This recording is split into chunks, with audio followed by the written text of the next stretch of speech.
자, 시작하죠. 예, 시작하겠습니다. 반갑습니다. 예, 세 번째 시간을 맞았습니다. 지난 시간에 이제 반야신경 조금 하다가 말았는데요.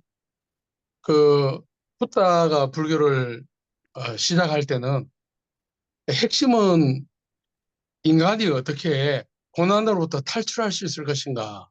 거기에서 이제 시작을 했죠. 그래서 이제 불교는 괴로움과 괴로움의 소멸의 진리를 말하고 있습니다. 한마디로 말하면 이제 파워포인트를 이제 쭉, 그 다음에 또 넘어갑니다. 그러면, 올해 팔만대장경 그 많은 내용 중에 3분의 1을 포함하고 있는 반야부 경전이 굉장히 많은데, 이제 올해 팔만대장경 성경에 한 56배가 되니까요. 그러니까 반야부 경전이 성경에 한 20배 되는 겁니다. 성경에 20배 되는 분량의 그 반야부 경전의 핵심을 압축 파일 만들어 놓은 게 이제 이 반야신경인데, 반야신경은 세 가지 키워드가 있습니다. 괴로움과 공과 반야, 지혜라고 할 수 있습니다. 물론 이거는 대승불교를 이야기를 합니다. 그래서 이 반야신경을 한마디로 말하면 나는 깨달아서 그 고난을 얼마든지 극복할 수 있다. 그렇게 이제 이야기를 하는 겁니다. 제가 이제 이 부분을 할 때는 인문학을 좋아하는 사람들을 위한 반야신경에서 일본에서 반야신경 설명으로 가장 많이 쓰이는 그 조그마한 책이 있습니다. 그 책을 가지고 제가 했습니다. 자, 그러면 결혼, 공과 반야 여기에 대해서 하나씩 살펴보겠습니다. 이제 첫째, 예, 그 다음, 예, 괴로움이라는 거는 지난번에도 말씀드렸지 옛날에 그 마차가 있으면 차축과 차륜 사이에 틈이 생겨서 잘 맞지 않아서 불편한 그런 상태라고 했어요. 뭐가 잘 되지 않는 상태인데 일반적으로 그러면 왜 고난이 오는가? 세 가지를 이야기합니다. 탐진치, 탐욕, 그다음에 화내는 것, 그다음에는 어리석음. 요 세 가지 때문에 고난이 온다. 세 가지 번뇌를 그렇게 이야기를 합니다. 그래서 이제 탐욕을 보면 어떤 것에 집착하고 사랑하는 겁니다. 분노하는 것, 시기 질투 이런 거, 어리석음, 그, 이, 12연기설 이야기할 때 무명에서 시작해요. 무명. 어리석음부터 시작합니다. 예. 어리석음으로부터 시작해서 12단계로 가면서 결국 이제 고난이 이제 들어오는 통로로 하는 거죠. 예. 그래서 첫째는 이제 괴로움이고 반야신경. 두 번째는 공입니다. 공. 공이라는 것은 원래 그 불교 원어에서는 여러분들이 인도 가보시면 알겠지만 인도 사람들은 이 밀가루 반죽을 밀어가지고 이렇게 이렇게 사먹는 그 삶처럼 밀가루 만드는 게 있잖아요. 예. 옛날에 우리 어머니들이 밀가루로 이렇게 국수 말고 하면은 조금 남겨가지고 불에 구우면 그게 볼록 올라오죠. 그 구멍이 생기죠. 그걸 공이라 합니다. 공. 이제 여기 반야식에서 이야기하는 공은 아무것도 없다는 그런 의미가 아니고 이 세상에는 어, 통제할 수 없는 어떤 힘이 있어서 늘 변한다는 겁니다. 예. 그러니까 어떤 존재가 아무 영향도 받지 아니하고 자기 힘만으로 움직이고 살아가는 독립된 존재는 이 세상에 없다는 겁니다. 그게 바로 공입니다. 그 공에는 많은 의미를 내포하고 있습니다. 그다음에 세 번째는 반야입니다. 반야. 이제 지혜인데 태국말로 빤자라고 합니다. 지혜를 불교 용어이기 때문에요. 그러니까 매사에 자기 자신을 분명히 아는 겁니다. 무엇을 보는지, 무엇을 느끼는지, 내 감정이 어떤지. 이 말은 뭐냐 하면은 이 말의 그 뒷 배경을 한 번 더 우리가 이렇게 해부를 해보면 어, 인간이 이성의 능력으로 모든 것을 다 통찰할 수 있고 깨달을 수 있다. 조금 더 다른 방면으로 말하면 인간이 무슨 문제가 있어서 지식이나 감정이나 의지가 타락하지 않았다는 거죠. 그런데 우리 성경은 인간의 타락이 되면서 지정의 모든 부분이 왜곡되고 변형되고 해서 그대로 깨달을 수 없다. 예, 제대로 느낄 수 없고 제대로 의지를 활용해서 결정할 수 없다 하는데 불교는 그렇지 않습니다. 원죄의 개념이 없기 때문에 인간이 현재 상태에서 모든 것들을 다 자각하고 깨달을 수 있다는 겁니다. 이 세 가지가 바로 반야신경의 핵심 키워드라고 할 수 있습니다. 자, 그 다음에는 상자부 불교와 대승불교 차이점 하는 거는 우리 한국에서는 그 불교 배경이 대승불교이기 때문에 어떻게 그 동남아에 있는 그 상자부 불교하고 다른가를 알아야 되기 때문에 그렇습니다. 간단히 이제 하면 자, 첫 번째 차이는 불설과 비불설입니다. 예, 파워포인트 넘겨주십시오. 불설은 그 상자부 불교의 경전은 붓다의 가르침이란 붓다의 가르침. 예, 붓다가 설한 것, 가르친 것이라는 겁니다. 그런데 이제 대승불교는 붓다의 가르침이 아니라는 겁니다. 이것도 이제 일부가 주장하는 겁니다. 왜냐하면은 그 붓다가 열반에 든 이후에 죽은 이후에 적어도 5, 600년 이후에 대승불교가 시작되었습니다. 대승불교가 시작될 때부터 경전을 기록하기 시작했죠. 예, 상자불교는 그 전에는 기록된 게 없이 대승불교가 기록할 그 시점에 몇백 년 내려오던 암석으로 내려오던 것을 이제 적기 시작하는데요. 그 대승불교는 붓다가 열반에 든 이후에 한 5, 600년 이후부터 1000년 동안 AD 1세기 혹은 BC 1세기에서 AD 10세기까지 1000년 동안 기록을 한 겁니다. 그 생각을 해보면 붓다의 직접적 가르침이 될 수가 없죠. 그래서 상자부 불교에서는 대승불교는 붓다의 가르침이 아니다. 그래서 대승비불설이라 합니다. 예, 예. 대승은 붓다가 설한 것이 아니다라는 것이죠. 예, 이런 차이점이 있습니다. 그러니까 상자부 불교는 붓다가 직접 가르친 거. 그 다음에 그 무엇을 목표로 하느냐? 상자부 불교는 그 이 우리 기독교식으로 말하면 완전히 성화된 존재가 되는 것. 열반에 이르러서 번뇌의 불을 완전히 끈 그런 상태가 된 아라한에 이르는 겁니다. 그런데 대승불교는 보살이 이제 그 지향하는 바입니다. 보살은 자기가 구원을 받을 수 있지만 내가 구원받는 것에 집착하지 않고 다른 중생들을 구원하기 위해서 지옥에까지 내려가서 그 중생들을 구원할 뿐 아니라 많은 대중들, 중생들, 어리석은 무리들을 깨달음에 이르게 하기 위해서 그래서 상구보리 하와 중생을 이야기를 합니다. 보살은 위로는 불교의 지혜인 보리를 구하고 아래로는 고통받은 많은 중생들을 교화한다 혹은 구원시킨다. 그게 바로 목적입니다. 그래서 그 상자부 불교가 이상향으로 보는 것은 아라한이고 대승불교는 보살입니다. 세 번째 차이는 그 상자부 불교는 이해, 그 이성에 많이 초점이 맞춰져 있습니다. 예, 머리로 이해하는 것. 그 다음에 대승불교는 믿음입니다. 대승불교는 힌두교화된 겁니다. 유신론으로. 그래서 이 이해보다는 믿음에 더 초점을 두는 겁니다. 그 다음에 네 번째 보면은 그 붓다를 보는 관점이 달라요. 상자부 불교에서는 하나의 모델이에요. 하나의 자연인으로서 저 사람은 저렇게 깨달았구나. 저 사람은 구세주가 아닙니다. 상자부 불교인들에게는. 예. 그런데 이 대승불교인들에게는 하나의 구세주 개념이에요. 하나의 절대자. 아, 대승불교의 정토신앙이나 미륵신앙 같은 경우에는 타르키신앙입니다. 내 힘으로 아니고 붓다나 다른 보살들의 어떤 힘을 힘입어서 내가 구원을 받고 다른 사람을 구원하는데 도와준다. 뭐 그런 겁니다. 그러니까 붓다를 보는 그 시각의 차이가 있는 겁니다. 예. 그 다음에 다섯 번째는, 어, 아까 그 상자부 불교에 보면 이성을 주로 하기 때문에 분석 위주입니다. 아주 세밀하게 분석합니다.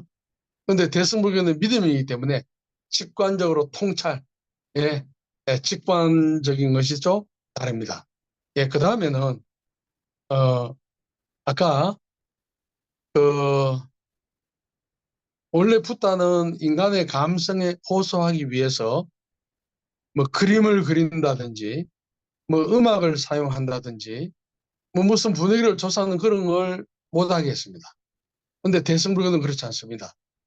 여러분들 저는 텔레비가 없지만 텔레비에 보면은 그 불교 프로그램에 보면은 참불가라고 있지 않습니까?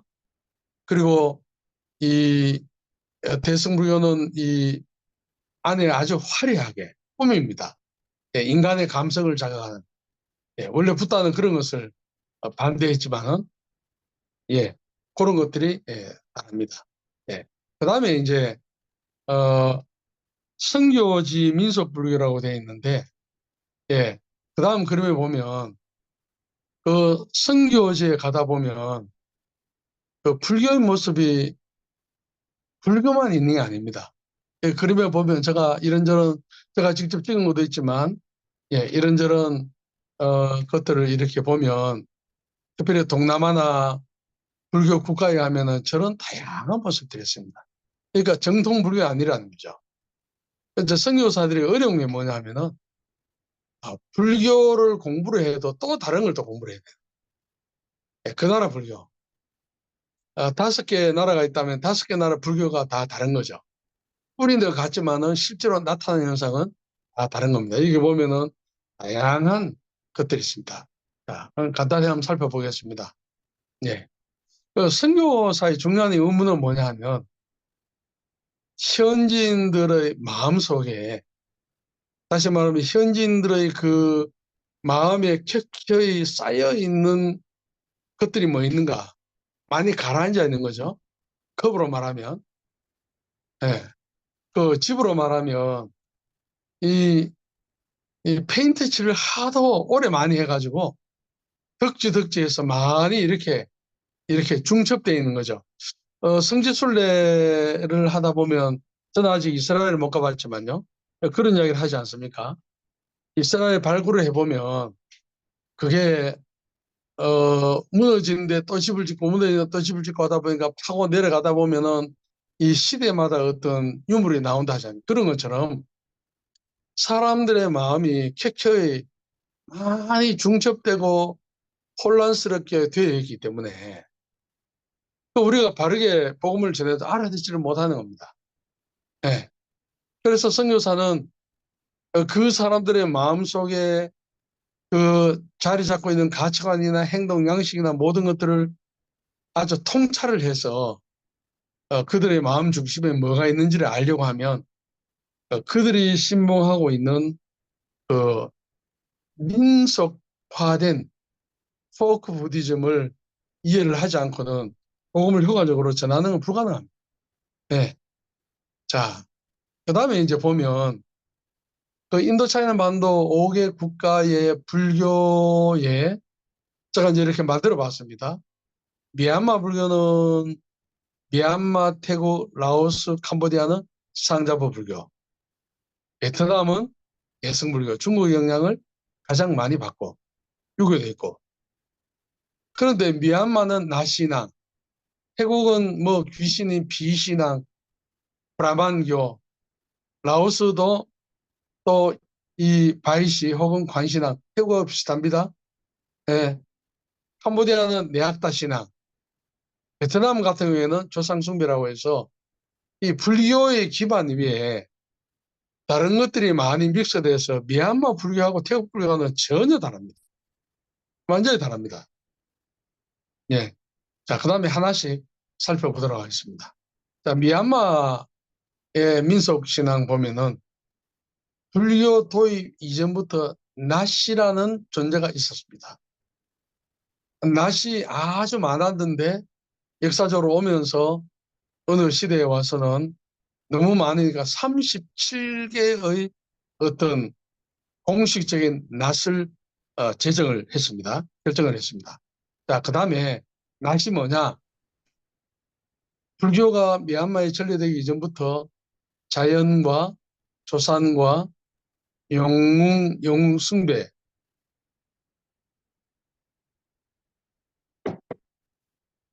결합된 그 민간 신앙을 이야기합니다. 낫이라는 것은 뭐 정령, 귀신 그런 걸 의미하는데 토지를 다스리는 정령, 나무를 다스리는 정령, 산, 하천, 자연 정령, 마을 수호신, 땅을 택지 수호신, 도로 수호신, 다양한 그 사람과 지역의 수호신이 있는 겁니다. 그 어떤 경우에는 비극적으로 최후의 인생을 맞은 유명한 인물들도 낫이 되는 겁니다. 그래서 이런 것들이 미얀마의 불교하고, 자, 태국은 조금 제가 태국에서 선교이기 때문에 조금 더 상세히 살펴보겠습니다.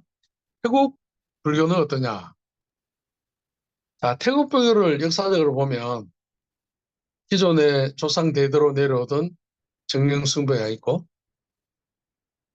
주전 3세기, 2세기 인도 상인들이 전해준 신두교가 있고, 그 다음에 미얀마를 통해서 대승불교가 유입이 되었습니다.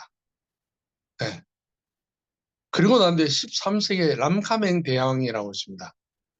고타의 왕국의 아주 가장 유명한 태국어를 이 만든 우리나라 세종대왕처럼 태국어를 만든 그 랑카맹 대왕 그때 오면은 이 상자부 불교, 우리가 흔히 들리는 소승불교가 유입이 됩니다.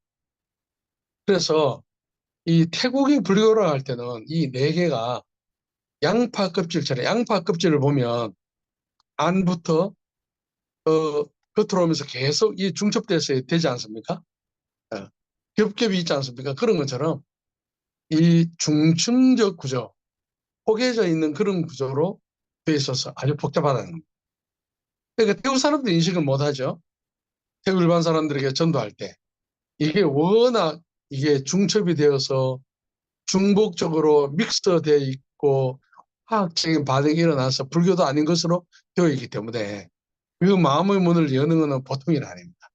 그러니까 선교사가 이제 저의 경험으로는 태국같이 그런 나라에는 좀 능력 있고 똑똑한 사람이 가야 돼요. 선교사로. 네, 너무 복잡하니까. 그래서 가장 중요한 민간신앙은 귀신입니다. 귀신. 비라고 합니다. 비. 그래서 자연을 다스리는 귀신이 있고 조상신, 토지신, 마을, 지역 수호신. 그러니까 죽은 사람의 망령도 귀신이 되다고 합니다. 예, 귀신에는 착한 귀신과 선한 귀신이 있습니다. 또 높은 단계에 있는 계급이 높은 귀신, 낮은 귀신. 그래서 제가 태국 왕립학술원에서 편찬된 그 표준 그 국어 사전처럼 태국어 사전에 그거 보면은 귀신 종류가 얼마나 많은지 몰라요.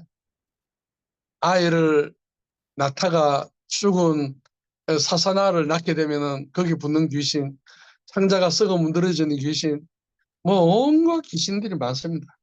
예, 귀신 너무 많습니다. 예, 그다음에요. 그다음에는 그 가신이 있습니다. 집안 비반이라는 반은 집입니다. 예, 집에 혹은 르안이라고 합니다. 집을 비르한 비반인데 예, 그래서 이제 그 우리나라도 보면 신주단지 모시듯이 거기에 이제 가신을 모시는 향과 초에 불을 붙이고 그렇게 하는 것들이 있습니다. 조상신, 택지신, 그다음에 이 택지신은 사과 모양으로 지붕 모양으로 조그만하게 기둥처럼 세워진 거 택지신입니다. 예. 그다음에 도시를 관장하는 수호신이 있습니다. 어, 태국에 예를 들어서 방콕을 수호하는 수호신이 있고 치앙마이를 수호하는 수호신이 따로 있고 치앙라이를 관장하는 수호신, 큰 도시를 관장하는 수호신이 다 있습니다. 다 다릅니다. 예. 그래서 얼마나 복잡한지 몰라요. 예를 들어서 방콕을 다스리는 수호신이 있는데 그 수호신은 여기 그림에 보면 그 이제 그 수호신을 모시는 산락마왕이라 하는데 산락마왕 안에 이 두 개의 기둥이 있어요. 이거는 남근 숭배의 사상에서 온 것입니다. 예, 그러니까 얼마나 복잡한지 모릅니다. 예, 그 다음에 인물에 대한 신앙도 있습니다. 인물. 예, 인물은 뭐냐면 태국 그 왕족들 있지 않습니까? 뭐, 그, 톤부리, 왕조를 창건한 딱신 왕이라든지 또 뭐, 그 동북 쪽에 나콘라차시 이마 고라시라고 하는데 거기에 가면 라오스로부터 공격을 막아낸 그 여인이 있습니다. 쿤잉모라 하는데 그런 사람도 있고 그리고 줄라롱콘 왕이 있습니다. 우리나라 제일 유명한 대학은 서울대학이지만 태국은 그 라마 5세 시언 왕조의 제5대 왕인 줄라롱콘 왕의 이름을 따서 줄라롱콘 대학이라는데요. 예, 그 줄라롱콘 왕의 그 동상은 그 성김의 대상이에요. 그 보면 줄라롱콘 왕 그 왕이 저 말을 타고 있는데 앞에 꽃을 갖다 놓고 하잖아요. 그거 다 사람들이 섬기는 거예요. 예, 인물에 대한 신앙도 있고. 예, 그 다음에는 또 브라만교가 있습니다. 브라만교는 크메르인들 사이에 퍼져 있었는데 아유타야하고 어, 태국의 옛날에 왕조 아유타야 스코타에 있고 한데요. 아유타야 왕조가 크메르하고 전쟁할 때 그 크메르 지도층 사람들을 포로로 잡아가지고 태국으로 잡아왔습니다. 그런데 그 사람들이 브라만교를 믿고 있었던 겁니다. 그래서 태국의 오늘날 브라만교는 왕실 행사를 주관하는 왕실 브라만교하고 일반 민간에 퍼져 있는 민속 브라만교 두 개로 나눕니다. 왕실 브라만교 같은 경우에 태국은 왕실 언어가 따로 있습니다. 예, 뭐 옛날 우리나라 조선시대 뭐 임금의 그 식사를 수라라고 하듯이 성경도 왕실 언어로 번역이 되어 있는데요. 그 왕실 언어도 왕의 권위를 높이기 위해서 힌두교에서 배워온 겁니다. 예, 브라만교적인 요소들이 또 있습니다. 예, 그다음에 브라만교 요소의 핵심은 뭐냐? 관입니다. 관. 관은 두 가지 의미가 있는데 여기 머리에 보면 가마가 있죠. 머리 정수리에 이렇게 도는 가마 있잖아요. 요걸 관이라 합니다. 그리고 또 하나는 개인을 지키는 수호 정령을 관이라 합니다. 의미가 두 가지가 있습니다. 그래서 태국 사람들은 우리가 태국 같은 데가 사람의 머리를 못 만지게 되어 있습니다. 왜냐하면 그 사람을 지키는 수호 정령의 관이 왔다 갔다 하기 때문에 요 정수리가 예 그래서 함부로 이 정수리를 만지지 못하게 되죠. 자 그래서 그 다음에 보면 이 관은요 신체를 32개의 부분으로 나누어서 팔을 관리하는 관이 있고 다리를 관장하는 관이 있고 심장을 관장하는 관이 있고 뭐 다 32부분으로 나누는 이게 얼마나 복잡한지 모릅니다. 그래서 죽음이 뭐냐? 인간의 신체 32개 부분에 있던 관의 작용이 중지되는 거다. 그걸 죽음으로 보는 겁니다. 네. 또 관하고도 윈얀도 다릅니다. 이제 태국에 보면 윈얀하면 영혼을 이야기합니다. 예. 성령을 프랍인얀 보리숫이라고 합니다. 프랍인얀 하나님의 영 보리숫 거룩한 하나님의 영 프랍인얀 보리숫 그렇게 합니다. 그 인간의 영혼도 윈얀이라고 합니다. 그 윈얀하고 관하고 또 달라요. 예. 그래서 이 관은 사람에게만 있는 게 아니에요. 집에도 관이 있고 동물에도 있고 땅에도 있고 나무도 있고 예. 그래서 이 관을 이 컨트롤하는 의식이 있어요. 그 탐관이라 하는데 그거는 이런 인생의 변화식이나 또 뭐 병자 예를 들어서 사람이 많이 아프잖아요. 그러면 승리가 아니고 이 관을 행사를 주관하는 그 사람을 불러가지고 이 무슨 의식을 치러서 거기에서 나갔던 관이 돌아오게 하고 놀랐던 관이 다시 힘을 얻게 하고 그런 어떤 것들을 합니다. 자, 그다음에 너무 복잡하니까 넘어가겠습니다. 태국 국기를 보면요. 삼색기라 합니다. 통드라이롱, 드라이는 3이라는 뜻이고요. 통은 이 깃발을 이야기합니다. 기. 예. 이제 삼색기라고 하는데요. 색깔이 세 개로 되어 있습니다. 예. 양 아래 위로 있는 붉은색은 국민의 피, 흰색 양쪽에 있는 것은 불교, 종교, 중간에 다른 것보다는 배로 넓은 띠는 이 자주색이죠. 왕을 의미합니다. 예. 그래서 결국은 이 왕을 중심으로 국민들이 피를 흘리더라도 불교의 힘을 힘입어 왕을 지키는 이런 구조로 태국이 되었습니다. 예. 태국 국기를 보면 태국의 정체성을 알 수가 있습니다. 예. 그다음에 태국을 보면 태국은 불교 문화입니다. 불교 문화 중에 제일 중요한 공덕 쌓는 겁니다. 아침에도 승려들이 줄을 쭉 서서 이렇게 이렇게 새벽에 시조하고 하는 그런 것들 다 공적 쌓는 거. 호수 호수 문화라는데요. 태국은 바로 밑에 그림 한번 일단 먼저 넘어가겠습니다. 파워포인트 바로 밑에 띄워주십시오. 자, 태국을 보면 여기 색깔이 있죠. 색깔이 중간에 노란색이 있습니다. 예, 노란색이 쭉 있는데 요 노란색이요. 한 네 개 종족, 네 개의 큰 종족이 이루어져서 이 태국이 구성되었습니다. 북부 종족하고 중부 종족하고 남부 종족하고 동북쪽 라오스 쪽 종족하고 다 달라요. 예, 다시 돌아가겠습니다.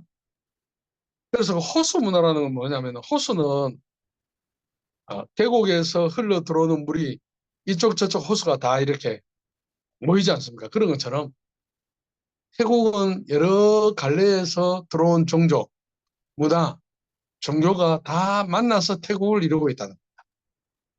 그런데 태국의 문화는 아주 강합니다. 어느 정도로 강하냐? 중국 핏줄을 가진 사람이 태국 전체 인구 중에 10%입니다. 그런데 그 사람들이 젊은 사람들은 중국을 못해요. 여러분들 그 인도네시아나 말레이시아나 이런 데 가면은 그 화교들이 다 중국어를 합니다. 태국 화교들은 중국어를 못합니다. 그만큼 태국은 문화가 강합니다. 그리고 이 타일랜드 할 때 타이라는 말은요. 자유를 이야기하는 겁니다. 자유. 자유를 말하기 때문에 태국은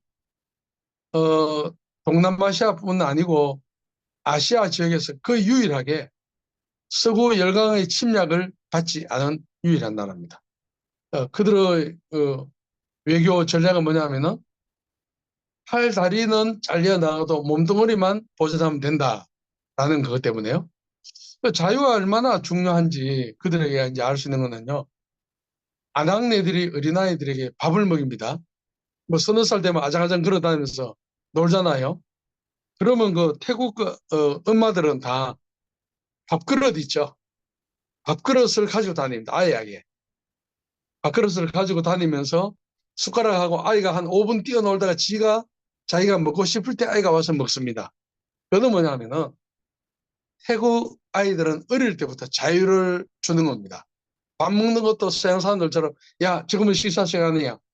의자에 앉아 밥 먹어. 지금 끝이야. 그거 없습니다. 그러지 않고 아이를 기를 때도 밥그릇을 가지고 놀이터까지 엄마가 아이를 따라가서 밥을 먹여줍니다.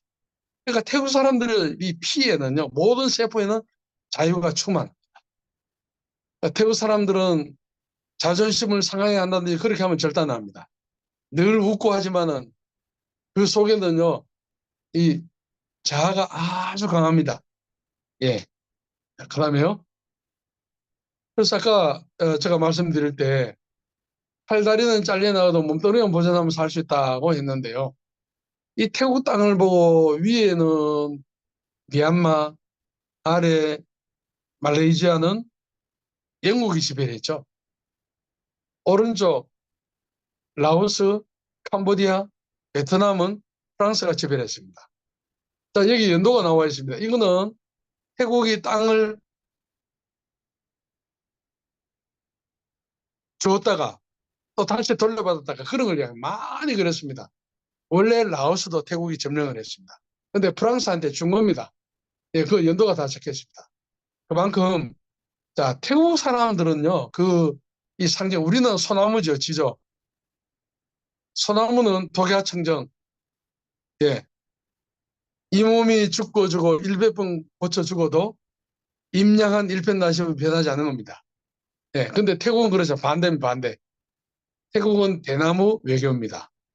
대나무는 바람이 불면 이쪽으로 붙었다가 저쪽으로 붙었다 하면서 부러지지 않아요.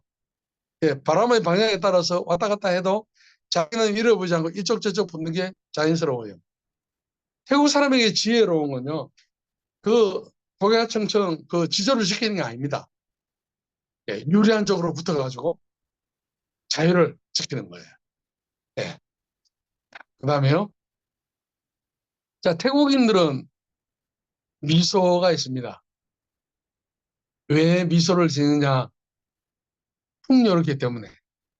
난카맹 대왕 병문에 물에는 물고기가 있고 손에는 쌀이 있다 그랬습니다. 나이나 미플라 나이나 미치카오. 태국말이 그렇습니다. 예, 풍요롭다는 겁니다. 인과응보 사상이 있습니다.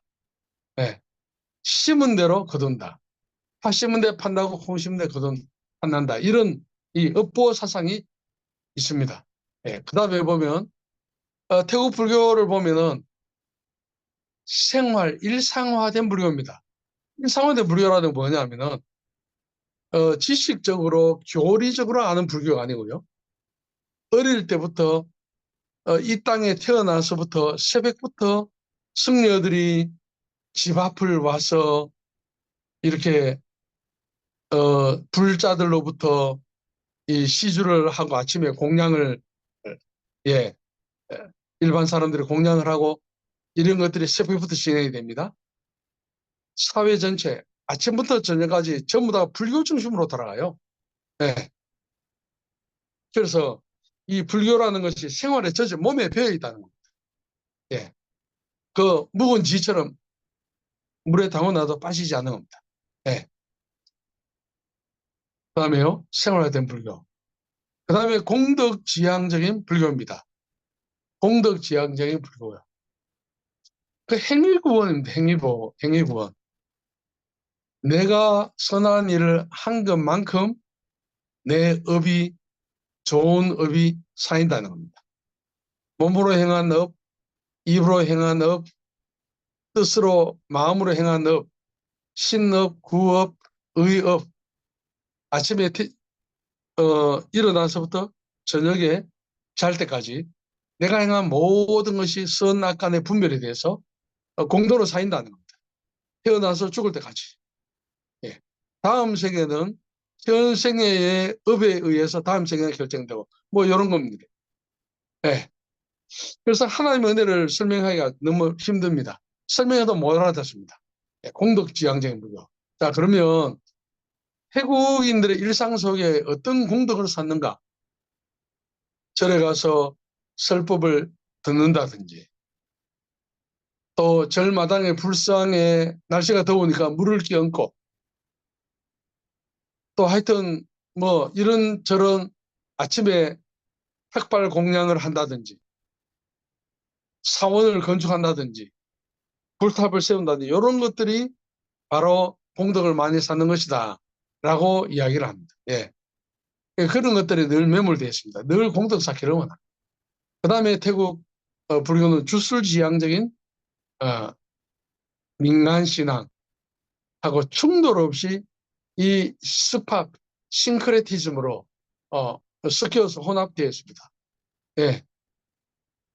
그래서 불교하고 민간신앙하고 힌두교하고 뭐 하여튼 뭐 이런저런 거 보는 것마다 다 해서 여러분들 여기 그림에 보면은 제가 이렇게 빠진 거 있지 않습니까? 이런 것도 절 안에 있는 하나의 그 상을 만들어 놓은 거예요. 예. 혀를 조심하지 않으면 저렇게 죽고 난 뒤에 저렇게 지옥 가서 빠진다 뭐 그런 겁니다. 혀 밑에 있는 거 보면 그게 바로 지신을 지키는 산프라품이라 해가지고 땅을 지키는 지신고 집에 있고 마을에 있고 뭐 온 관공서에 있는 그런 겁니다. 예. 그다음에요. 예. 그다음에 라오스 같은 경우도 태국하고 비슷합니다. 어, 그 바이시 아까 관신앙 태국의 그 관신앙 힌두교에서 온 그 관이라고 정술이 있죠. 예, 관신앙하고 비슷한데 하여튼 태국하고 라오스는 거의 같다고 보면 됩니다. 예. 종족은 좀 다르지만은 아, 라오스는 태국의 절대적인 영향 가운데 문화적으로, 경제적으로 물론 중국의 영향이 굉장히 강하지만은 하나의 태국의 어떤 뭐한 속국이라고 생각하시면 됩니다. 그 종교도 거의 비슷합니다. 하여튼 이런 비슷한 신앙이었습니다. 예, 그다음에 캄보디아 네악다 신앙이었습니다. 네악다는 정치적인 유력자 또 보통 주민들을 위해서 숲이나 산의 나무를 개간해서 마을을 세운 사람, 또 나라를 지키기 위해서 전장에 나가서 죽은 장군, 뭐 이런 사람들이 죽은 이후에 마을 사람들이 내학다로 세우는 겁니다. 예, 세 가지 종류의 내학다가 있습니다. 자연과 연관된 영들과 관련된 내학다, 조상의 정령과 관련된 내학다가 있고, 그 다음에 힌두교의 신들과 관련된 내학다가 있습니다. 그래서 캄보디아 같은 경우에는 이 내학다 신앙과 상자부 불교가 섞여가지고 캄보디아의 독특한 그런 신앙이 되어 있습니다. 자, 베트남은 좀 다릅니다. 베트남은 중국 영향을 가장 많이 받았습니다. 그래서 조상 숭배가 아주 강합니다. 조상 숭배가 강하고 또 신흥 종교들도 있습니다.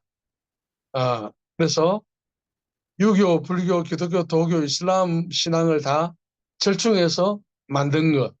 뭐 우리나라에도 뭐 천도교 뭐 이런 것들은 이런저런 종교를 절충해서 만들어졌지 않습니까? 그래서 베트남은 불교가 제일 약하다고 할 수 있습니다.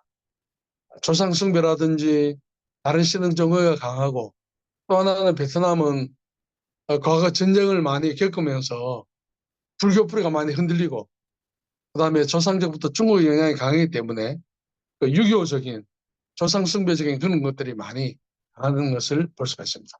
자, 그다음에 그 불교와 기독교를 비교하는 건 아주 많지만은 아, 붓다는 그 불교를 만들 때 무신론과 이거 잘못했어요. 무아론입니다. 무아론. 유아론 이거 무아론입니다. 예, 영혼은 없다. 예, 무아론. 우리 우재영 목사님 다른 분들에게 파일 나눠 주실 때 요 151번에 유아론을 무자로 좀 붙여가지고 나중에 PDF 파일로 만들어서 나눠주시기 바랍니다. 그래서 여기서 출발했습니다. 무신론과 무아론, 인간이 죽고 난 뒤에 영혼이 남는 어떤 존재인 영혼은 없다. 거기에서 출발을 했기 때문에 출발이 완전 발대죠. 교리적으로. 네. 자, 명칭에 보면요. 이 불교라는 것은 뭐냐면은 부처의 가르침의 종교도 되지만요. 동시에 자기 자신이 부처가 되기 위한 종교입니다.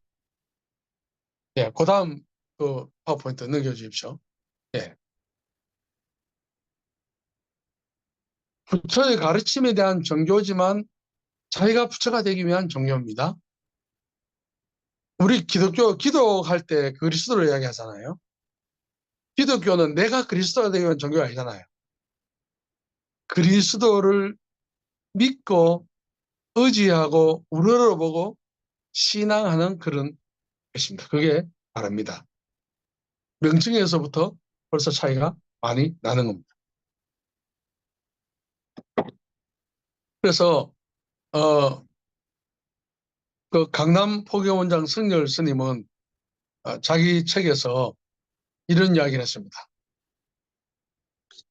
대승불교가 붓다를 신격화했다. 초인화된 붓다를 믿고 의지하게 했다. 이거는 불교의 신학화다. 불교 타락의 극치다. 그렇게 이야기했습니다. 이제 이런 입장에서 보면은 대승비불설을 하고 맥을 통하는 겁니다. 대승 불교의 가르침은 붓다의 가르침이 아니라는 겁니다. 예. 그래서 그거하고 많이 맥을 같이 하는 겁니다. 두 종교의 출발점 차이는 불교는 고에서 출발합니다. 예. 그러니까 고를 해결하는 것이 불교의 최종적인 목적입니다. 그 열반이라는 게 고난이 일어나게 하는 불을 끄는 겁니다. 예. 번뇌의 불을 끄는 겁니다. 그게 바로 열반이라는 거예요. 예. 고를 해결하는 건 바로 예, 이 괴로움을 일으키는 원천적인 그 뿌리를 잘라내는 거죠. 그게 바로 열반입니다. 예. 고에서 출발합니다. 자, 우리 기독교 복음은 죄에서 출발합니다. 예, 죄. 예. 그 왜 인간의 고난이 맞는가? 인간이 하나님을 떠나기 때문에 원죄, 자범죄 이런 것들 넘어가겠습니다. 예, 불교의 불하고 기독교의 하나님은 다릅니다. 불은 두 가지 의미가 있습니다. 상자벌 불교에서는 불은 붓다, 창시자를 의미합니다. 그런데 대승불교에서는 창시자만 붓다가 아닙니다. 부처가 아닙니다. 깨달음에 이른 사람은 붓다가 될 수 있습니다. 부처가 될 수 있습니다. 대승불교에서는 역사적으로 많은 부처가 있었다. 예, 과거에 있었다고 그래 보는 겁니다. 예. 그래서 이제 이 대승불교로 오게 되면은 이 상자부 불교는 붓다를 하나의 자연인으로 봤는데 이 붓다가 무소부재하고 전지전능한 신격화된 초인화된 붓다로 만들게 되죠. 예. 그다음에요. 그리고 기독교 하나님은 스스로 있는 자입니다. 자신 안에 존재 근거를 가지시는 그런 분입니다. 예. 그다음에요. 바로 그분이 예수 그리스도 안에 인간의 모습으로 이 땅에 오신 분이시죠. 네. 무소부재하신 분. 예. 그다음에요. 예. 그거는 넘어가겠습니다. 불교의 경전과 기독교의 성경을 잠시 이제 그 비교를 하면요. 너무 넘어간 것 같습니다. 예. 그 붓다와 그의 제자들이 붓다가 제자들에게 가르친 것, 대화한 것들을 문자화한 것이 불교의 경전입니다. 근데 그 경전에는요, 뭐 많은 것들을 포함을 하고 있습니다. 경률론을 포함하고 있습니다. 나중에 좀 더 상세히 이야기하겠습니다. 경률론에 대해서. 그래서 결국 이 인도에서 생겨난 불교는 거기서만 기록된 게 아니고 시간이 가면서 다른 나라에서도 많이 기록을 해서 5천여 권에 달할 만큼 많습니다. 그래서 어떤 책에 보면은 불경의 종류가 세계적으로 4,172 종류권에 해당한다. 그렇게 이야기를 하고 있습니다. 예. 그래서 이제 우리가 삼장법사라고 할 때요. 현장을 삼장법사라, 삼장을 통달한 사람이라는 뜻입니다. 불교 경전은 세 가지 정도 되어 있습니다. 경율론으로 되어 있습니다. 경은 붓다가 가르친 것. 우리 기독교식으로 말하면 성경. 율은 그 승려들이나 불교를 믿는 사람들이 지켜야 할 계율. 우리로 말하면 교회 헌법 정도 됩니다. 그 다음에 논은 뭐냐 하면은 붓다가 가르친 것을 해설한 해설집. 기독교식으로 말하면 성경 주해 정도 됩니다. 그래서 이 불교 경전은 경율론 세 개로 되어 있고 삼장이라고 할 때는 경륜론, 예, 현장은 보통 우리나라 이, 예, 안야신경이 현장이 번역한 260자로 번역한 것을 사용하고 있잖아요. 그 현장을 삼장법사라고 한 것은 현장은 경륜론 세계를 다 마스터했다. 그런 의미에서 그렇게 이야기를 하는 겁니다. 그다음에요. 이제 경전이 이제 너무 많은데 보통 일반적으로 이야기할 때 상자부 불교가 원전으로 사용하고 있는 암경이다. 암경. 암경은 붓다가 살아있을 때 제자들에게 가르쳤던 것을 이야기를 합니다. 그걸 담아놓은 겁니다. 그리고 난 뒤에는 붓다가 세상을 떠나고 난 뒤에는 많은 파로 나눠져. 그걸 부파라죠. 파로 나눠져. 그때도 많은 경전을 새로운 것들이 많이 어, 이제 생기기 시작했습니다. 대승불교는 BC 1세기 혹은 AD 1세기부터 한 1000년 동안의 기록을 행기고 비밀불교, 티베트 불교 같은 경우에는 AD 한 7세기에 했는데 그 티베트 경전을 새로 만든 거죠. 예, 그러니까 이 불교의 경전은 교파마다 경전을 많이 이렇게 많이 생산을 해놨습니다. 자, 불경을 특징을 보면요. 어, 저작자를 모릅니다. 대부분. 누가 기록했는지 몰라요. 그리고 이 스승과 제자 간의 대화가 구전되는 사이에 제가 이제 말씀드릴 때 대승불교가 생길 때 붓다가 세상을 열반에 이른 이후에 6, 700년 혹은 5, 600년 이후에 대승불교가 이제 시작이 됐는데 그 전까지 상자불교 같은 경우에도요. 그게 구전으로 계속 내려오는 몇백 년 동안. 그러니까 내려오는 사이에 얼마나 많은 것들이 첨가되고 왜곡됐겠어요? 예, 그러니까 통일성이 없는 겁니다. 그리고 불교는 그 시대와 민족의 종교적 요구에 따라서 주술적인 요소가 각 지역별로 많이 가미가 됐습니다. 아까 동남아에 있는 5개 국가 그 이야기하는 것처럼 세계적으로 다 마찬가지입니다. 예. 그다음에 이 불경이 불설이라고 하지만 예를 들어서 AD 10세기에 기록된 어떤 불교 경전이 있다 합시다. 그러면 붓다가 세상을 떠나온다 천안 5, 600년 이후에 기록된 다른 사람에 의해서 기록된 거예요. 그걸 붓다의 가르침으로 할 수 없죠. 예. 그래서 후세 불교도들이 신격화하기 위해서 창작하고 심지어는 성경을 모방한 그러한 구절도 있고요. 예. 자, 불경에 기록된 언어를 보면요. 어, 우리 성경은 뭐 히브리어 헬라어로 뭐 그렇게 보지만 하나 더 넘겨야 됩니다. 예, 불경은 많은 언어로 산스크리트어, 대승불교는 산스크리트어, 상자부 불교는 팔리어, 중국 불교 한자, 티베트 불교 티베트어로 그 외에 뭐 일본어, 한국어로 뭐 이런 다른 언어로 창작되었으니까요. 그 원본이 다른 많은 언어로 되어 있습니다. 그다음에 예, 성경은 불경하고 다르죠. 한 40여 명의 각자 다른 사람에 의해서 1600여간 기록됐다 해도 성령의 감동으로 기록되기 때문에 통일성이 있고 뭐 이런 것들이 있습니다. 예, 예, 넘어가겠습니다.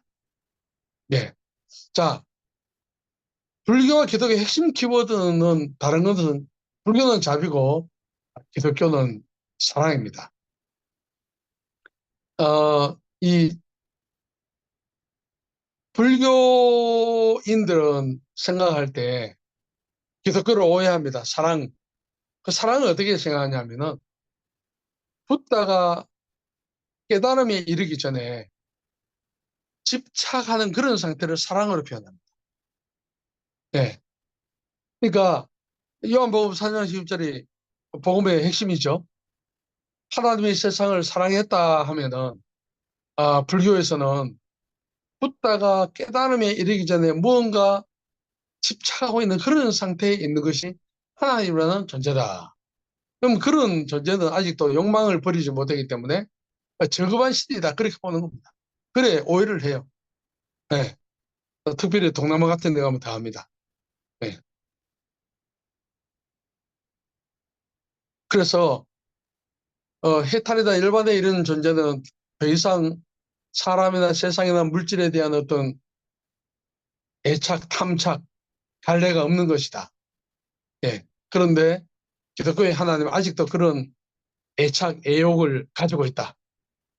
예. 그래서 아직도 번뇌 가운데 있다. 뭐, 그래서 법구경 같은 데 보면요. 사랑으로부터 거심이 나오고 사랑으로부터 두려움이 나온다. 예, 기독교의 사랑을 아주 오해를 하고 있습니다. 예. 기독교 사랑에 대해서는 여러분들이 이미 뭐 이렇게 성경을 알고 예수 믿는 사람 예, 읽어보면 예, 그 다음에요. 여섯 번째 보면 불교와 기독교의 궁극적인 목적의 차이가 있습니다. 궁극적인 목적의 차이는 불교는 해탈에 이르는 것입니다. 예. 여러분들 여러분 이제 고통에서 벗어나는 것인데요. 고통에서 벗어나는 것은 집착을 끊는 겁니다. 이제 원래 붓다가 이 해탈을 이야기한 거는 죽음 이후 세계와 전혀 관계없습니다. 살아있을 때, 어, 인간이 살아있을 때 세상의 모든 것으로부터 슬픔과 괴로움과 거기에 영향을 받지 아니하고 완전히 번뇌하는 그 불을 완전히 끈 상태, 예, 신과 같이 된 그런 상태를 이야기를 합니다. 예. 붓다는요, 그 쾌락의 욕망이 박혀있는 화살에 비교했습니다. 고통, 그것을 없애기 위해서는 어, 이 박혀있는 화살과 같은 번뇌의 어떤 그 뿌리를 뽑아야 된다. 예, 그렇게 이야기를 했습니다. 그래서 대승불교에서는 해탈하기 위해서 육바라밀, 여섯 가지 한번 한 적이 있죠. 예, 경전을 공부하고 연불하고 이런 것들을 통해서 번뇌의 그 뿌리를 뽑을 수 있다. 그렇게 이야기를 하는 겁니다. 예. 그래서 해탈은 어떤 세계냐? 기쁨도 슬픔도 없는 절대적인 정적의 무의 세계입니다. 태어남도 없고 죽음도 없는 무생무사의 세계입니다. 어, 그 윤회의 바퀴에 들어가지 않는 겁니다. 윤회는 태어남과 죽음을 영원히 반복하는 윤회이지 않습니까? 윤회의 바퀴에 들어가지 않는. 그러면 이 해탈의 이런 그거는 뭐냐면은 태어남도 없고 죽음도 없고 존재 자체가 없는 것, 아무것도 없는 영어로 말하면 nothing. 그 상태가 불교가 추구하는 최고의 경지입니다. 사실은 극락도 아니에요. 원래 불교는. 과연 그것이 마지막 목표가 될 수 있을까? 예, 의문을 가질 수 있죠. 예. 기독교의 구원, 예. 죄로부터 구원, 예. 믿음에 대해서 예수 그리스도를 통해서, 예. 그리스도의 십자가가 시공간을 초월해서 나에게 그 십자가의 사건이 적용된 거, 성령의 역사로 그래서 영적으로 거듭난 거, 그게 구원이지 않습니까? 예. 그 다음에요, 예. 구원, 예. 넘어갑니다. 구원의 서정, 예. 오르도 살로티스 이것도 넘어갑니다. 자, 성철 스님의 그 유명한 열반성에 대해서 이야기해요. 성철 스님은 스님들이 세상을 떠날 때 마지막으로 그 한자로 없는 시를 열반성이라 합니다. 일생 동안 남녀의 무리를 속여서 하늘을 넘치는 죄업은 수미산을 지나친다. 산채로 무간지옥에 떨어져서 그 한이 망갈래나 되는지라. 둥근 한 수레바퀴 불금을 내뿜으며 푸른 산에 걸렸다. 자, 이게 물론 불교인들은 그렇게 생각하지 않겠지만 그때 옆에 사람들 그 기자도 있고 그렇게 했는데요. 저는 이 부분을 볼 때 이 성철 스님은 어, 우리 불교 역사상에 있어서 가장 극기 수행을 많이 한 넘버원입니다. 장좌불화 등을 벽이나 땅에 붙이지 않고 10년 동안 혹은 8년 동안 동무불출 다른 사람들이 접근하지 못하도록 철조망을 쳐놓고 박정희 대통령이 찾아왔을 때도 만나주지 않을 만큼 그렇게 극기한 사람이 마지막에 죽기 전에 지옥을 자기가 갈 지옥을 본 겁니다. 예. 그리고 그 시를 지은 거예요. 그러면 예, 뭐 제일 마지막 카트 한번 봅시다. 또 이제 그렇게 묻고 싶은 겁니다. 예, 더 넘어갑니다. 예, 마지막 49제 쭉쭉 하고 마지막 다시 돌아오겠습니다.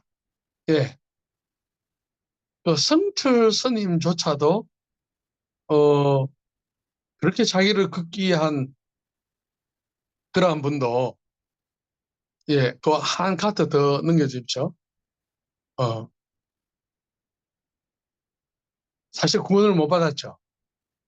예, 그렇게 자기를 극기하고 자기를 쳐서 부정시킨 그런 사람도 구원을 받지 못했다면 누가 구원을 받을 수 있는가?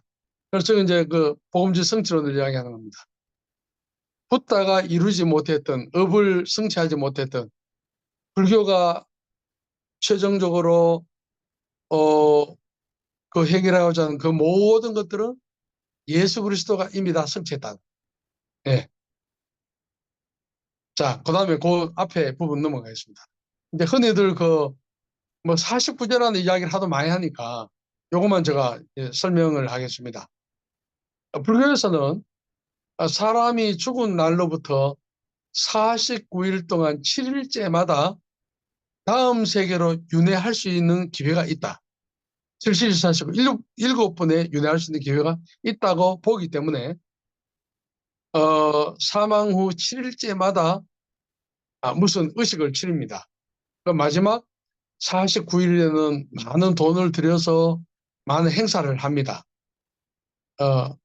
왜냐하면 그 이 한 영혼이 죽어서 다음 윤회의 세계로 넘어갈 때 더 나은 존재로 태어나도록 하기 위해서 그렇게 하는 거죠. 그래서 사람이 죽어서 다음 세상에 태어나기 전까지의 그 중간 기간을 중류란다, 중류. 예를 들어 A라는 사람이 죽었습니다. 그러면 죽은 사람이 49일 동안의 중류 기간을 거치는 거예요. 그래서 매 7일마다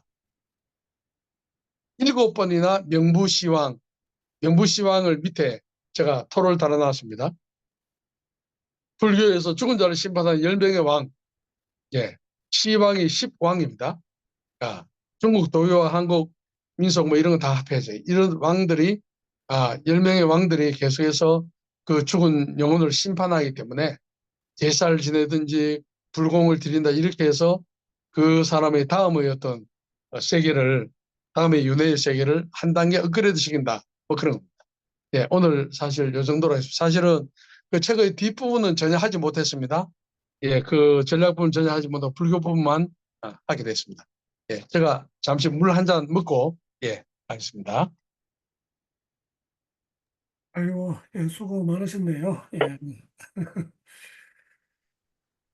우리 조금만 기다렸다가 우리 송성 교사님한테 여러 가지 궁금한 거 좀 이렇게 질문하고 하겠습니다. 아까 말입니다. 반야신경이 세 가지 키워드인데 두 번째는 공, 지혜, 삼은 지혜인데 첫 번째는 뭡니까? 저도 지금 잘 기억을 못 하겠는데 지금 나 그래서 교사님 뭐 예, 물 마시러 좀 갔기 때문에 예, 오면은 한번 물어보시면 좋을 것 같아요. 그리고 김 교수님은 이제 마지막 이 시간만 들으셨는데 일단 그 느낌이 어땠습니까? 뭐, 소리가 안 크게 들립니다. 말씀하세요. 안 들립니다. 잘 안 들립니까? 예, 이제 예. 예, 죄송합니다. 예. 예, 예. 그러면 일단 김 교수님이 아까 질문을 우리 송 교사님 한번 하시죠. 예. 예, 성에서는 재미있게 들었습니다. 예, 그 예. 반야신경에 이 세 가지 키워드가 두 개는 내가 기억이 나는데 공하고 지혜. 첫째가 뭡니까? 고입니다. 고. 고. 아, 맞아. 고. 예, 예. 고나. 예. 불교의 첫 출발은 고입니다. 고. 고지요. 예. 고, 고. 그런데 이제 고가 어디서 왔다 이런 거는 말 안 하죠. 이야기를 못 하죠, 불교는. 예, 불교에서는 말 하죠. 어디서 예. 왔다. 예. 일단 고는 존재하는데 예. 이걸 벗어나자 이거 아닙니까? 그죠? 어, 그렇죠. 예. 이 그 고에 대한 하나는 예. 문제는 그 어, 기독교에서도 이제 그 신정론 뭐 이야기하면서 여러 가지 이제 그 이야기를 하긴 하는데 그 참 그 쉽지 않은 그 주제인 것 같아요. 그래서 우리가 기독교에서 나름대로 거기에 대해서 뭐 연구도 하고 뭐 좋은 또 이론도 이제 나오고 하긴 하는데 좀 크게 말씀하세요. 잘 안 들립니까? 예. 하여튼 그 기독교에서 조금 이제 신정론 뭐 이야기하면서 이 이제 고에 대한 문제, 이제 악에 대한 문제 이거에 대해서 학자들이 나름대로 이제 연구도 하고 하는데 아주 또 명쾌하게 딱 이게 해답을 주는 그런 아직 이론은 제가 알기로는 아직 안 나온 것 같아요. 참 그 쉬운 게 아닌데. 예, 오늘 좀 들으시고 또 질문할 게 있으면은 우리 김 목사님 들었는데 오늘 예, 아니 그러면 예, 예. 이게 그 불교와 경전이 이제 제일 먼저 나왔다는 게 암경이라 그랬는데 그거는 석가가 죽고 난 뒤에 얼마 후에 나왔습니까? 아까 전에 말씀드릴 때 말씀. 예, 그 시대에는 거룩한 가르침은 기록하지 않는다는 원칙이 있었기 때문에 예, 그게 언제 기록된지는 아는 사람이 없습니다. 아는 사람이 없는데 보통 불교가 문자화되기 시작한 거는 예. 대승불교가 출발할 때부터 문자화되기 시작했다고 봅니다. 어, 대승불교가 BC 1세기 혹은 AD 1세기에 출발했다고 봅니다. 근데 제 친구가 예, 암경을 다 번역을 했어요. 예, 예, 이 친구는 이제 중국어 아마 중국어 이런 거 가지고 이제 번역을 했는데 내가 이제 그래서 그게 이제 내 친구 몇 명은 좀 여기에 집중해서 불교는 암경이 제일 그거다 이렇게 이제 해요. 그래서 그 암경이 기록된 것이 언제냐 이거죠. 그게 BC 예. 1세기 이후에 됐다 이 말입니까? BC 혹은 AD, BC 1세기 혹은 AD 1세기 이후. 어, 왜냐하면 음, 대승불교가 출발할 때 경전이 문자화되기 시작했기 때문에요. 음, 그래서 암경이라는 게 저도 이제 암경을 읽어보니까요. 예, 우리말로 번역한 걸 읽어보니까 예, 붓다하고 제자하고 대화한 것이나 그런 것들이 산발적으로 주제별로 기록된 게 아니에요. 예, 아주 내용이 어, 통일성이 전혀 없고요. 예, 예, 그리고 내용이 연결이 전혀 없습니다. 음, 단편적으로 한 문장씩 한 문장씩 했어요. 암경이. 음, 음. 그러면 나가르주나의 그 중로는 대승불교에 속합니까? 그렇죠. 어, 그리고 우리가 이제 오늘 이제 세 번째 강의를 들었는데 그 사실 그 손성희 선생님이 쓴 이제 좀 두껍지만은 불교 선교 가이드라고 하는 그 책 보면은 아주 이제 더 상세하게 좀 나와 있고 그런데 그 불교에 대한 책도 뭐 여러 가지 종류가 아니겠습니까? 입문서부터 해가지고 여러 가지 이제 그 각 책에 대한 어떤 그런 번역서도 있고 거기에 대한 해설하는 책도 있고 이럴 건데 제가 궁금한 거는 이제 이걸 저 처음 들을 때부터 이제 드는 생각이 뭐냐면 이제 불교가 역사도 오래되고 또 여러 또 나라에도 이제 다 이제 역사의 과정 가운데 전파되고 해서 미국에서도 뭐 불교를 가르치는 뭐 대학이라든지 어떤 뭐 그런 단체가 다 있을 거 아닙니까? 미국뿐만 아니고 세계적으로 그러면은 그곳에서 가르치는 불교는 어떤 불교를 가르치는지 그게 상당히 궁금해요. 지금같이 이런 건 전부 다 이걸 총괄해 가지고 가르치지는 않을 것 같은데 그러면 그 가운데 뭐 진짜 고타마가 이제 설법한 거 그걸 중심으로 뭐 가르치는지 뭐 대성불교에서는 뭐 그 후대에 이런 거 이제 여러 가지 그 사상하고 비슷한 것을 다 또 모아가지고 또 이제 또 이게 경제 내력이 나오는데 그런 게 좀 상당히 궁금하고 그래 지금 이제 이런 이야기를 듣기 전에는 불교에 대해서 내가 좀 알아보겠다 하면은 뭐 불교 해가지고 뭐 나온 그 이제 찾아보면 여러 가지 이제 그 책들이 있을 거 아니에요. 그러면 아무나 보고 그리고 이제 또 공부도 하고 이래 할 수 있는데 지금 이제 손성 여사님 강의를 듣고 난 다음에는 이거 뭐 함부로 이게 불교 경전 내려 가지고 읽을 건 아니겠구나 하는 이런 딱 생각이 드는 거예요. 뭐 거기에는 좀 예, 어떤 맞습니다. 건지 예. 그 이제 제가 그 상세히 이야기는 뭐 저 책에는 다 있는데요. 예, 예, 불교 교리나 그것이 가장 발전 많이 한 게 서양입니다. 예, 예, 왜 그러냐면 불교가 아시아에서 출발했는데 아시아 쪽의 불교는 그 조상제부터 내려오는 귀신시당 그 외에 다른 종교하고 섞이고 한 그것이 묻어가지고 화학적인 반응을 일으켜가지고 불교 아닌 것으로 다 섞여 있는 거예요. 우리나라 다 마찬가지입니다. 우리나라 승려들이 뭐 불교를 연구하고 한다는 그것도 원래 붓다의 가르침하고는 상관없는 엉뚱한 헛다리 짚고 있는 거예요. 그런데 이제 이 아까 이제 제가 전번에 제가 말씀드릴 때 정성민 교수님 책을 제가 소개해 드린 적이 있습니다. 인간 붓다와 신예수에 그걸 이제 소개하면서 그 인간 붓다와 신예수 책을 기록을 할 때 세 가지 재료를 가지고 했다고 했습니다. 수타닌 파타, 예, 그리고 단맛바다, 법구경, 아함경 이 세 가지로 했다고 그렇게 제가 그걸 연구하고 이분이 그 책을 쓴 거예요. 그래서 서구에서 가르치는 그 불교는요, 민간 신앙이 습합된 그런 걸 다 빼버리고 붓다의 가르침 중에 가장 초기 경전을 가지고 붓다가 원래 가르친 게 뭐냐? 그걸 가르칩니다. 그래서 제가 이제 그 미국 시카고 대학이라든지 뭐 유명한 대학에서 나온 불교학 강의하는 책 우리말로 번역된 것을 제가 그걸 가지고 참조를 많이 했습니다. 예, 동국대 불교학과 나온 것이라든지 조계종에서 나온 그런 것보다도 왜냐하면 그게 더 정확하기 때문에 음, 그 서양의 불교는 귀신 신앙이나 이런 것들 다 없애버리고 붓다가 원래 가르쳤던 그런 경전들만 모아가지고 가르친 거예요. 그 원래 불교를 이해하려고 하면 서양에서 나온 서적들을 참고하는 게 낫습니다. 예.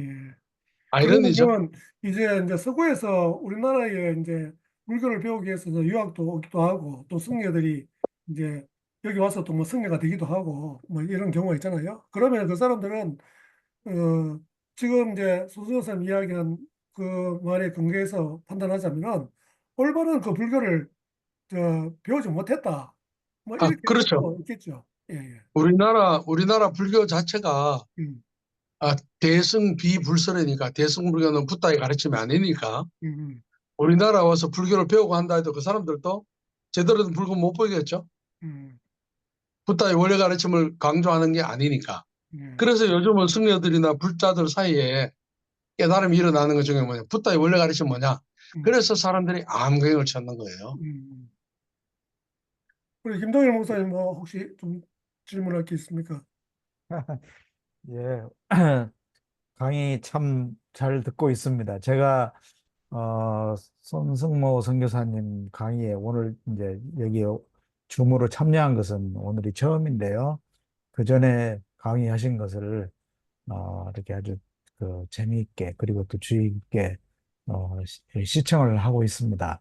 어, 불교에 대해서 사실 아는 바가 거의 없고 너무 그 피상적인 그저 몇 가지 단편적인 지식밖에 없기 때문에 여기에서 원래 잘 모르는 사람은 질문도 잘 못한다고 하지 않습니까? 그래서 딱히 질문할 것도 네, 없습니다. 다만 이렇게 자꾸 이렇게 타종교에 대해서도 우리가 좀 더 많이 이렇게 알고 있으면 아무래도 우리가 그 복음을 전하는 데 있어서 또 우리가 또 그리스도인으로서 또 어떻게 살아가야 할지 하는 그런 문제에 대해서도 상당한 그 어떤 도전을 받을 수도 있다 하는 그런 생각이 듭니다.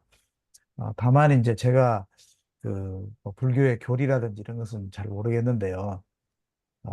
불교인들을 좀 더러더러 만나면서 제가 질문도 했던 것 중에 하나는 뭐냐면 뭐 스님들한테 한번 질문해 봤었어요. 과연 그렇게 불교에 심취하고 네, 그렇게 승려의 생활을 이렇게 하니까 마음의 그 욕심, 어떤 탐욕 네, 그런 것이 없어지는가 이런 것을 몇 분들한테 질문해 봤더니 어떤 분들은 점점 그게 약해지는 것을 느낀다.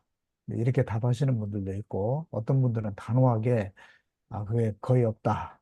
뭐 이렇게까지 말하시는 분까지 있더라고요. 근데 대체로 이제 그렇게 말씀하시는 분들을 보면은 제가 이제 그 병원을 하고 있습니다만은 그 진료실 현장에서 이렇게 대하는 어떤 그 매너가 상당히 좋아요. 인사성도 좋고 또 이렇게 그 실물성도 좀 꽤 있고 또 하여간 그 어떤 예의 범절이 좀 좋다. 그 인격의 수양이 좀 꽤 돼 있구나. 어떤 그런 것을 좀 느낍니다. 근데 이제 반면에 우리 이제 기독교 쪽으로 와서 보면 제가 이제 대형 교회 그 목사님들 뭐 몇몇 분들 이렇게 해서 대 보면 상당히 진료실 현장에서 실망스러워요. 아픈 것도 잘 못 참고 주사 좀 찌르면은 얼마나 그렇게 아파하는지 그리고 왠지 좀 성미가 까다로워요. 예, 까다롭고 뭔가 좀 인격 수양이 좀 덜 됐다. 이 욕심을 버리지 못했다. 하는 그런 것을 이런저런 소문이나 뭐 그런 걸 통해서 좀 이렇게 듣습니다. 예, 그런 면에서 보면 제가 뭐 불교를 좋다 뭐 이렇게 말하고 싶지는 않지만 적어도 우리가 어떤 탐진치라고 하는 말도 있던데요. 이렇게 탐욕을 내려놓는 어떤 그러한 면에서 불교인보다 이렇게 앞서지 못하면은 아무리 우리가 예수 그리스도의 복음을 전한다 하더라도 호소력이 많이 떨어질 것 같아요.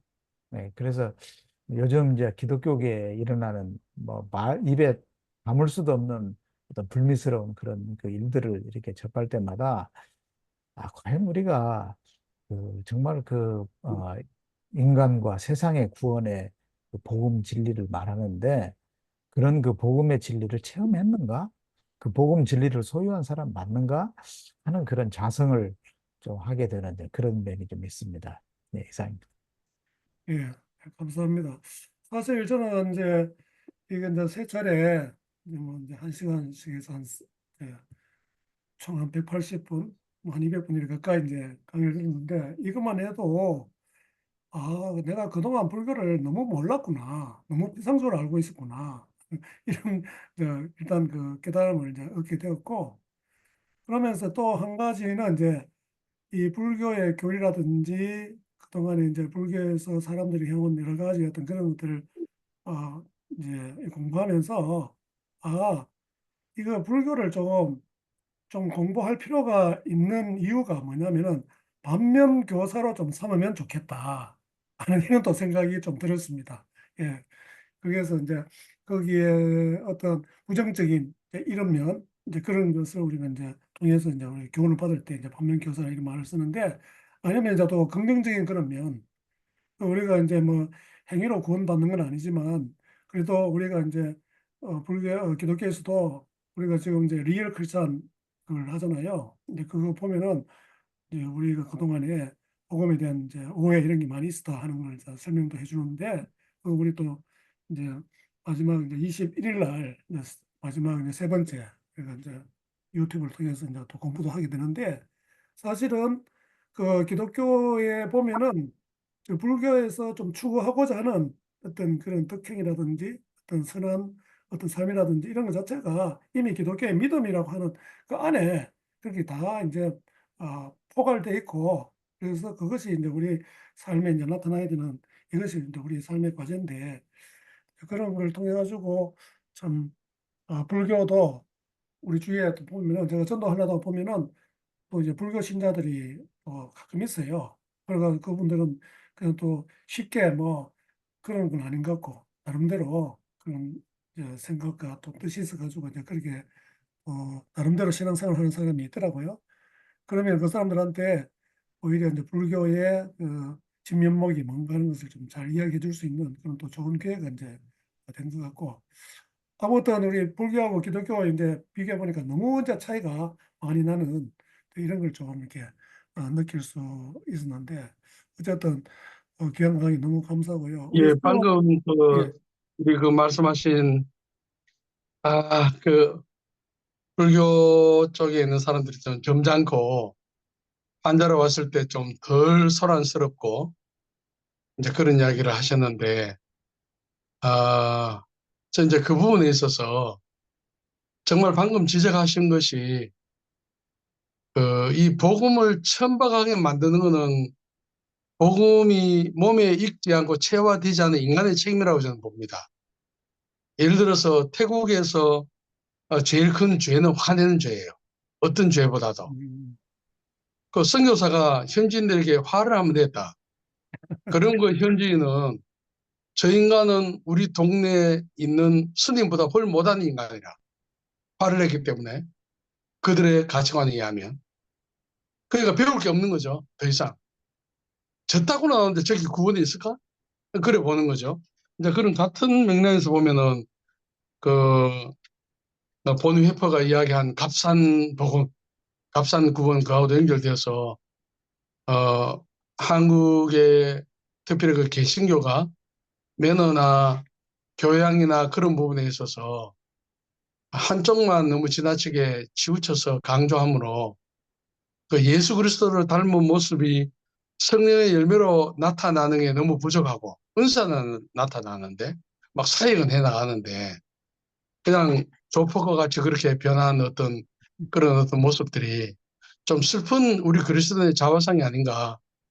이제 그에 대해서는 좀 반성하고 해서 정말 예수님을 닮는 그 자체가 복음이 가져다 주는 능력에 포함이 되어 있는데 우리는 그걸 빼버리고 성과만 내려고 하는 천박한 그 복음으로 인간이 변질시킨 게 아닌가 그런 생각이 듭니다. 예. 예, 좋은 이야기였습니다. 참 우리가 이런 강의를 들으면서 우리를 더 돌아와 보는 게 더 중요 이제 하다고 이제 생각을 합니다. 예, 시간이 어제가 돼서 우리 김종일 목사님 한번 기도하시고 좀 마치면 좋을 것 같습니다.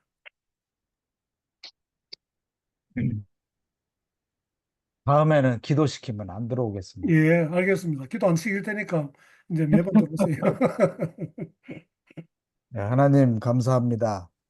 오늘 귀한 선교사님을 통해서 이렇게 불교에 대해서 조금 더 심층적으로 배울 수 있는 기회를 가졌습니다. 우리가 이런 그 타종교에 대해서 공부를 할 때 항상 우리 자신을 잘 돌아보고 우리가 얼마나 이 복음의 능력 가운데 있는지를 점검하고 참 복음의 사람으로서 바로 살아갈 수 있는 그러한 은혜를 허락하여 주시기를 원합니다. 수고해 주신 선교사님께 한없는 그 위로와 건강함을 허락하여 주시고 또 우리가 그리스도 안에서 다시 만날 때까지 항상 주의 능력 가운데 살 수 있게 하여 주시옵소서. 감사하오며 예수님의 이름으로 기도합니다. 아멘. 아멘. 수고하셨습니다. 예, 네, 예, 감사합니다. 네, 고생했습니다. 감사합니다. 예, 감사합니다. 예. 잘 들었습니다. 감사합니다.